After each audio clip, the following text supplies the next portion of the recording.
All right. I don't really know where to look on this thing. Okay, we're gonna read, and we didn't want any of you that are at the district choir to miss out. And so here we go. Colby says I should act cringy, but I don't know how to act cringy when I read. So here we go.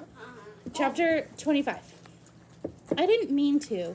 I watched Susan using it, and it looked easy, and all I was trying to do was sew 2 scraps of fabric together for a start. But the scraps sucked into the bottom part of the machine, and the needle ran up and down through it anyways.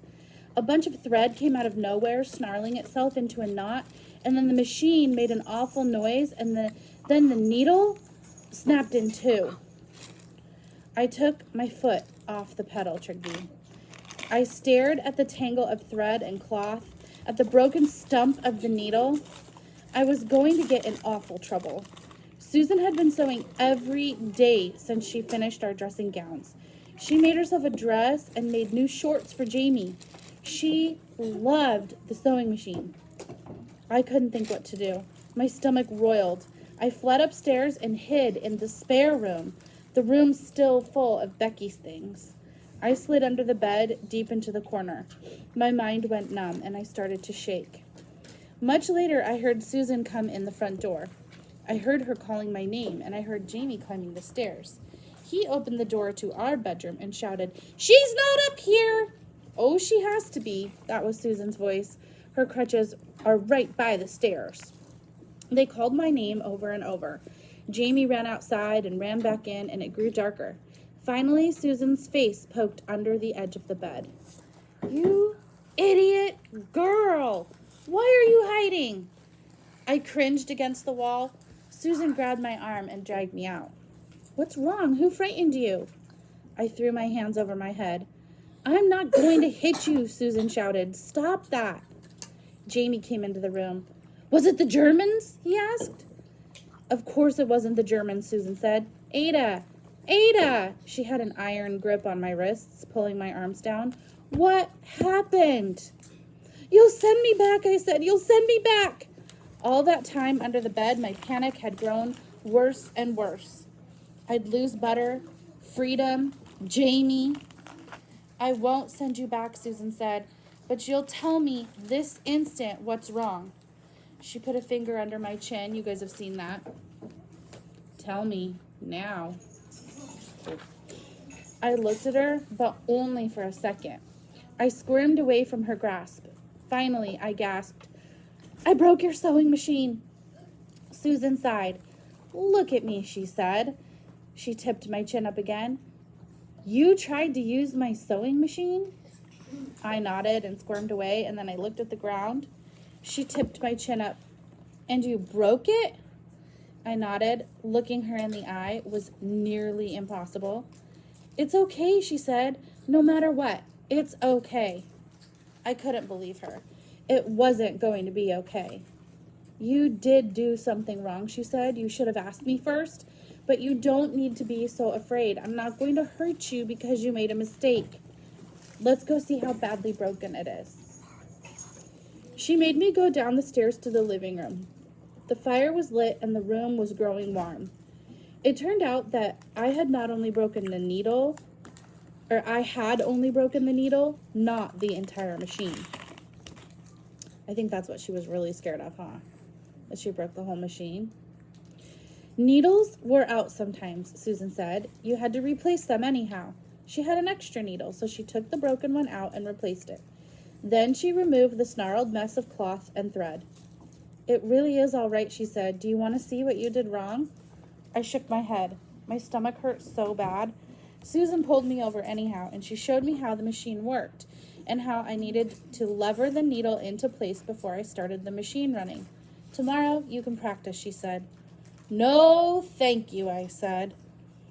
She pulled me close into her sort of one arm embraced me. "Why did you hide? Why were you under the bed?"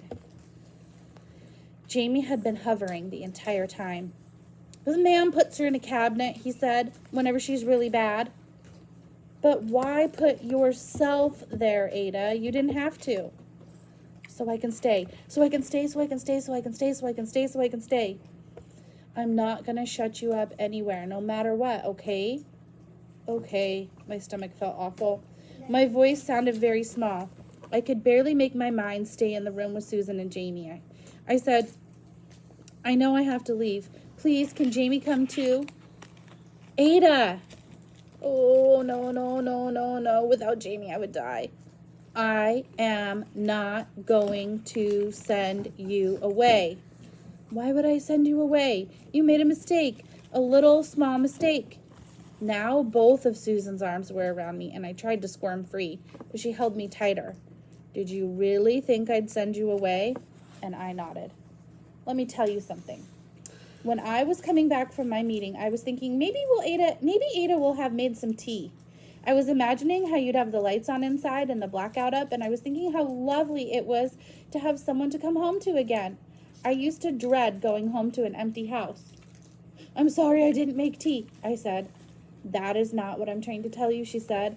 I'm trying to say that I'm glad you're here. I could not come down from my panic. It took me most of the night before I could really breathe. Susan made tea, and when I couldn't swallow any, she didn't insist. I half wonder if I ought to give you a slug of some brandy, she said. You'll never sleep in the state you're in. She made me take a hot bath, and she tucked the blankets tight around me. She was right. I did lay half awake all night. Eventually I slept, but when I woke up, Jamie and I were still there.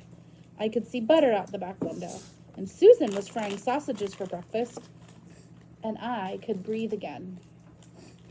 Not long after that, Jamie came home from school carrying the ugliest cat Susan and I had ever seen.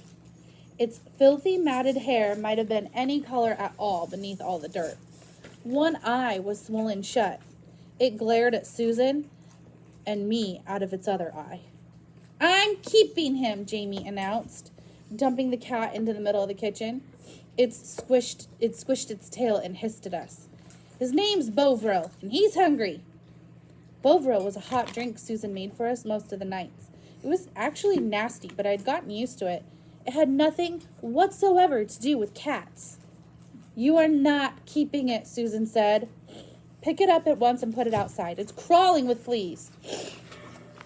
I am keeping it, Jamie said, and he picked the cat up, and the cat went limp in his arms. He's my onager, my own onager, and his name is Bovril, and he began to go up the stairs. Well, an onager was an animal from the Swiss Family Robinson book. Susan said onagers were like donkeys. You could ride them.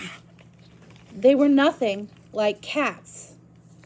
He's calling it his onager, like a donkey. Like it's goofy. Don't you dare take that animal into your bedroom, Susan yelled after him. I'm not, Jamie said. I'm giving him a bath. Oh, good Lord, Susan said to me. We'll have to call an ambulance. It'll scratch him to death. It actually didn't. Jamie bathed that mangy cat and drowned all of its fleas. He brought it back downstairs wrapped in one of Susan's best towels. He fed it part of his meat from dinner.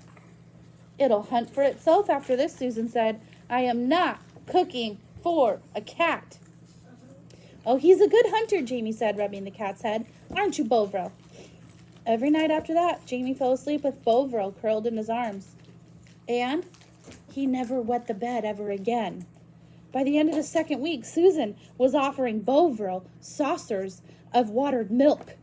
It's worth it, she told me. It saves me from washing all those sheets. Cute, huh? Chapter 26. You want to hear a little more? Do you guys who are going to watch this later want to hear a little more? Yes. They're on the other side. They're going, yeah. Susan tricked me into writing. Jamie was practicing his letters at the table in the evening after the dishes were washed. I sat down at my place and watched him. Show Ada why you're left-handed, Susan suggested. Jamie grinned. He moved his pencil from his left hand to his right hand, and immediately the pencil started to kind of skitter all over the page. His letters went from small and neat to large and shaky. You're foolin', I said, laughing at his grin. I'm not, he said. I can't do it in this hand.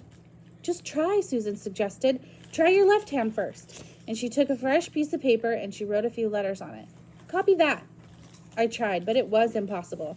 Even when I used my right hand to hold the page steady, my left hand could not control the pencil at all. So you're probably right-handed then, Susan said. Move the pencil over, you'll see. With my right hand, it was easy. I copied Susan's letters, and they looked almost as good as her own. Well done, Susan said. You've just written your name. That is my name? Jamie looked over my shoulder. Ada, he said, nodding. Susan took the pencil back. And this is Jamie. And she said, here's Susan. Then she gave Jamie the pencil. Keep on with your work, she said. Ada, would you put on some more coal? I put on the coal, but first, when Susan wasn't looking, I slid that paper into my pocket. I'd borrow the pencil next time she was out, and I would try it on my own. She's so funny. She doesn't want to, take any risks in front of anyone. But she can do a lot of things, can't she?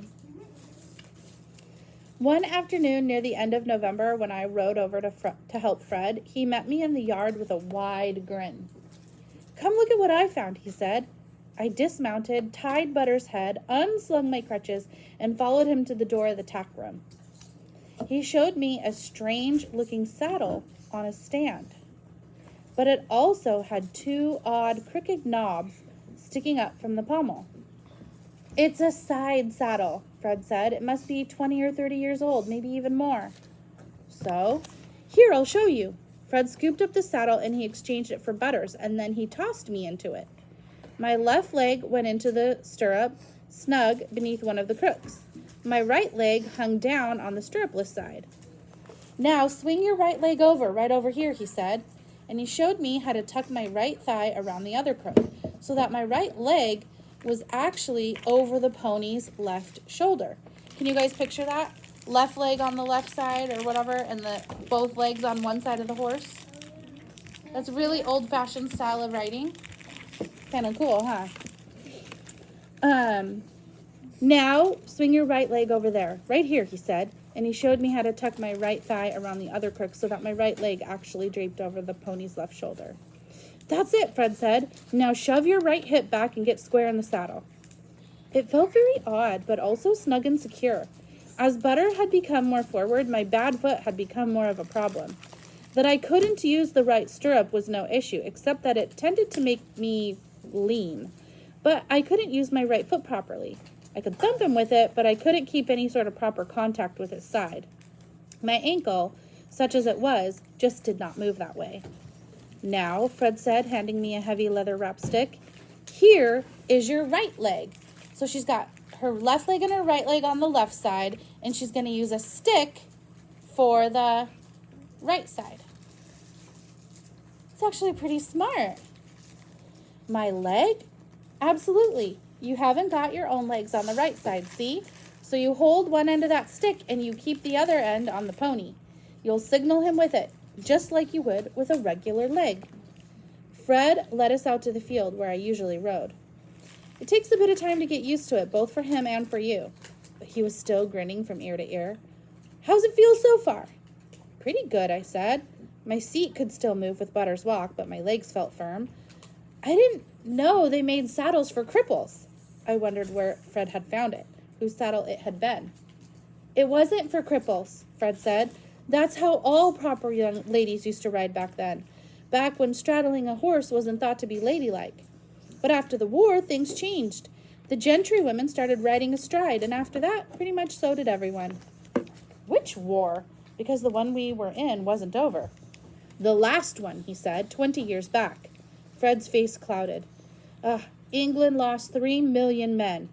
So they had lots of extra women, I said, and lots of men's saddles for them to use? Nope, I suppose so, he said. He made me go around the field, first at a walk and then at a trot. Trotting was gobs easier in the side saddle.